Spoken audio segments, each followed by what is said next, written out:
Bismillahirrahmanirrahim. Assalamualaikum warahmatullahi wabarakatuh. Selamat pagi anak-anak. Bertemu kembali di video pembelajaran matematika kelas 8. Bagaimana kabar kalian? Ibu berharap kondisi kita saat ini dan selamanya dalam keadaan sehat walafiat.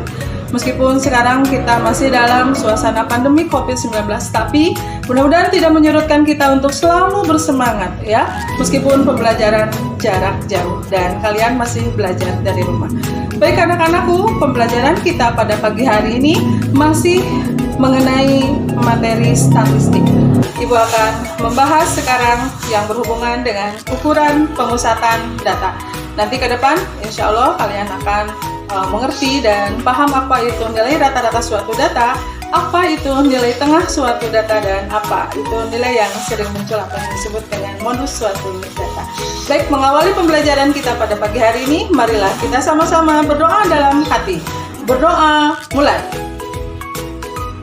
Berdoa selesai. Baik, Ibu akan bacakan dulu untuk materi statistik dengan kompetensi dasar 3.8, menganalisis data berdasarkan distribusi data, nilai rata-rata, median, modus, dan sebaran data untuk mengambil kesimpulan. Adapun indikator yang ingin kita capai yaitu menentukan nilai rata-rata, menentukan median, dan menentukan modus. Sebagai pengantar, perhatikan, dari setiap kumpulan data terdapat 3 ukuran atau 3 nilai statistik yang dapat mewakili data tersebut, yaitu rataan atau mean, median, dan modus. Ketiga nilai tersebut dikenal sebagai ukuran pemusatan karena memiliki nilai yang cenderung sama. Kemudian ada 3 macam ukuran pemusatan data yang akan kita uraikan, ya. Yang pertama ada rata-rata hitung atau mean, kemudian yang kedua modus, dan yang ketiga ada yang disebut dengan median. Baik, kita bahas yang pertama untuk rata-rata hitung atau mean. Rata-rata hitung dari suatu rangkaian data adalah jumlah seluruh nilai data dibagi banyaknya data, ya. Untuk rumusnya, mu sama dengan atau x bar biasanya bisa dituliskan X1 tambah X2 tambah X sekian sampai Xn dibagi N. Jadi untuk data yang ke-1 ditambah data yang kedua sampai data yang ke N dibagi dengan banyaknya data, ya. Untuk mu atau X bar bisa dikatakan jadi rata-rata untuk nilai X kemudian N adalah banyak data. Contoh untuk rata-rata hitung data tunggal. Perhatikan. Tentukan nilai rata-rata hitung atau mean dari data berikut ini. Ada 17, 16, 18, 14, 9, 20. Ya. Kita jawab, kita jumlahkan semua nilai datanya, yaitu data yang pertama 17, ditambah data yang kedua 16, tambah 18, tambah 14, tambah 9, tambah 20. Dibagi jumlah banyak datanya ada berapa? Ya, tepat ada 6 ya. Jadi 94 dibagi 6. Jadi nilai rata-rata hitungnya adalah 15,67. Baik, rata-rata hitung data yang berbobot. Perhatikan contohnya. Tentukan rata-rata dari rangkaian data berikut, ya. Untuk nilai 3 terdapat 2 orang. Misalkan ya, untuk nilai 6 terdapat 3 orang. Kemudian untuk yang nilai 7 ternyata hanya ada 1 orang. Kemudian untuk nilai 9 ada 4 orang. Ya, bagaimana nilai rata-ratanya? Kita buat di sini nilainya ada 3, tadi frekuensinya ada 2, kemudian 6, frekuensinya ada 3, kemudian 7 sebanyak 1 orang, 9 ada sebanyak 4 orang. Kita kalikan untuk frekuensi dikalikan datanya. Nilai X-nya atau nilai datanya. Maka 2 kali 3 sama dengan 6, kemudian 3 kali 6, 18, kemudian 1 kali 7, 7, 4 kali 9, 36. Jadi, untuk jumlahnya adalah jumlah F dikalikan X ya, dijumlahkan 6 tambah 18 tambah 7 tambah 36, hasilnya 67. Maka, sigma Fx sama dengan 67 atau jumlah hasil perkalian F dikalikan X sama dengan 67, dan sigma F atau jumlah nilai frekuensi sama dengan 10. maka mu atau X bar atau nilai rata-ratanya dapat kita hitung sigma fx dibagi sigma f atau 67 dibagi 10 sama dengan 6,7. Jadi rata-ratanya adalah 6,7. Baik anak-anakku, untuk ukuran pemusatan yang kedua kita bahas ada yang disebut dengan median. Median adalah nilai tengah dari kumpulan data yang tersusun secara teratur, ya, diurutkan menurut besarnya. Jadi datanya harus terurut dari yang terkecil ke yang terbesar. Kemudian median membagi data menjadi dua bagian yang sama sehingga median tersebut juga ukuran letaknya. Ya.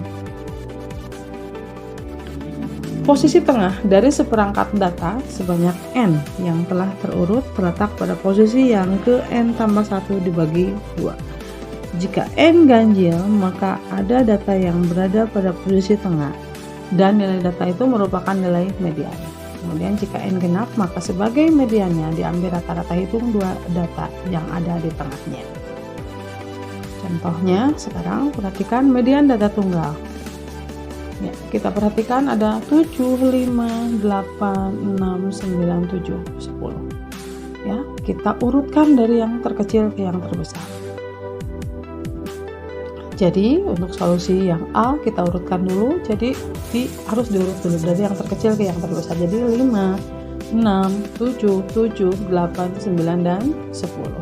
Letak mediannya adalah n tambah 1. Ya, jumlah datanya ada berapa? Ditambah 1 bagi 2. Di sini kebetulan 7, jadi 7 tambah 1 adalah 2. Maka datanya adalah data yang keempat mediannya ya. Jadi nilai tengahnya adalah data yang keempat. Berapa data yang keempat? 7. Jadi mediannya adalah 7. Kemudian solusi untuk yang nomor B. Perhatikan, kita urutkan dulu datanya dari yang terkecil ke yang terbesar. 6, 7, 7, 8, 9, 10. Maka letak mediannya n tambah 1. Jadi 6 tambah 1 dibagi 2. 7 ya. 6 tambah 1, 7 dibagi 2 sekitar 3,5. Ya, bagaimana untuk menentukan median untuk data yang ke-3,5? Jadi data yang ketiga ditambah setengahnya kita buat. Data yang keempat dikurangi data yang ketiga. Jadi 7 ditambah setengah. Ya, data yang keempatnya 8 dikurangi 7. 8 kurangi 7 adalah 1. Ya, jadi 7 ditambah setengah sama dengan 7,5 atau 7,5. Jadi mediannya adalah 7,5. Median data tunggal berbobot. Ya, jika ukuran data n ganjil, maka mediannya adalah x tambah n tambah 1/2 dikalikan i. Jika ukuran data n genap, maka mediannya adalah md sama dengan setengah kali xn/2 ditambah xn/2 tambah 1. Lebih lengkap, lebih jelasnya, perhatikan contoh berikutnya. Tentukan median untuk data pada tabel berikut ya. Tentukan mediannya dari bilangan-bilangan tersebut. 3, 4, 4, 5, 6, 8, 8, 10. Ya, kalau diketahui datanya ya diurutkan di sini. Gampang sekali ya. Kalau digambarkan di sini ada di sebelah kiri angka 6 ada 4 data, kemudian di sebelah kanan angka 6 juga ada 4 data. Jadi jelas 6 berada di tengah-tengah. Jadi mediannya adalah 6 ya.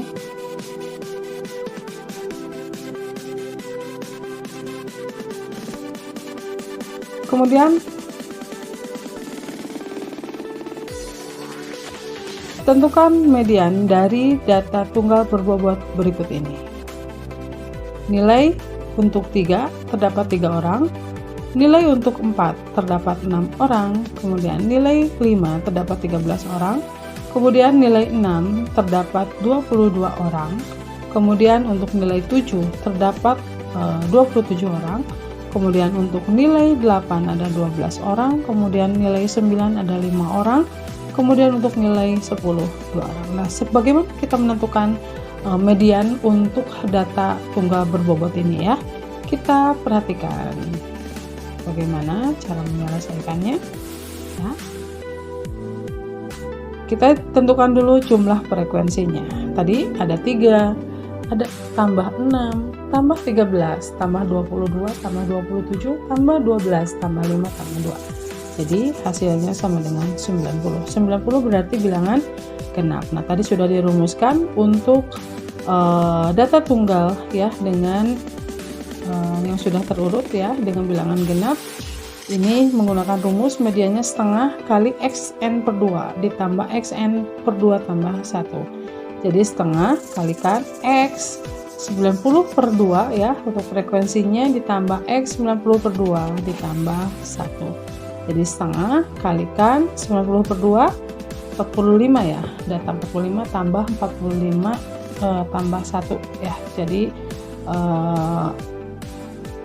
data yang ke berapa? 46 ya. Jadi untuk data yang ke 45 sama dengan 7 ya, karena data ke 45 berada pada kolom kelima, jelas ya. 3 tambah 6 tambah 13 tambah 22 tambah 1 sama dengan 42.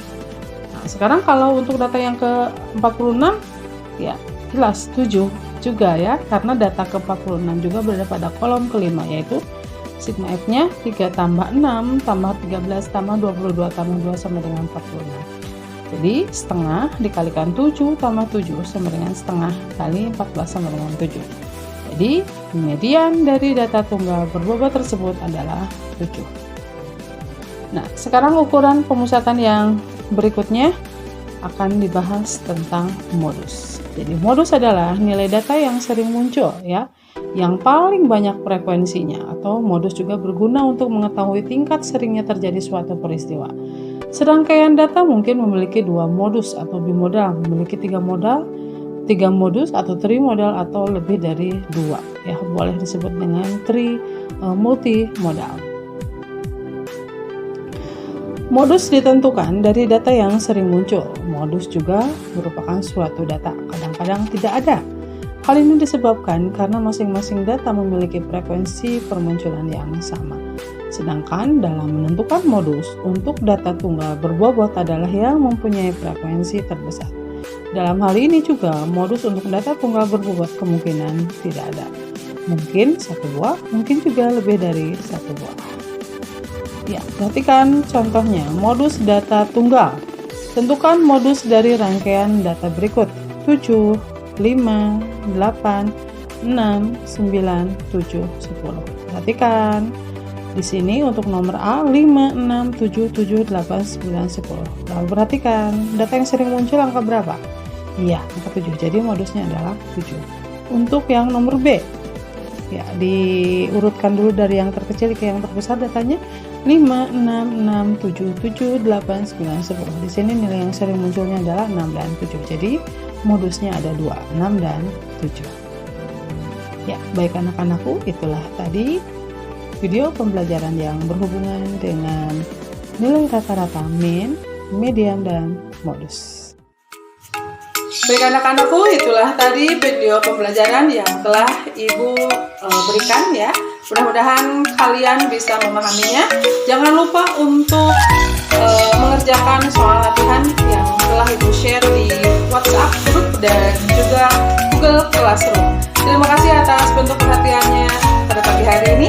Mudah-mudahan kita selalu dalam lindungan Allah Subhanahu wa Ta'ala. Billahi taufiq wal hidayah. Wassalamualaikum warahmatullahi wabarakatuh.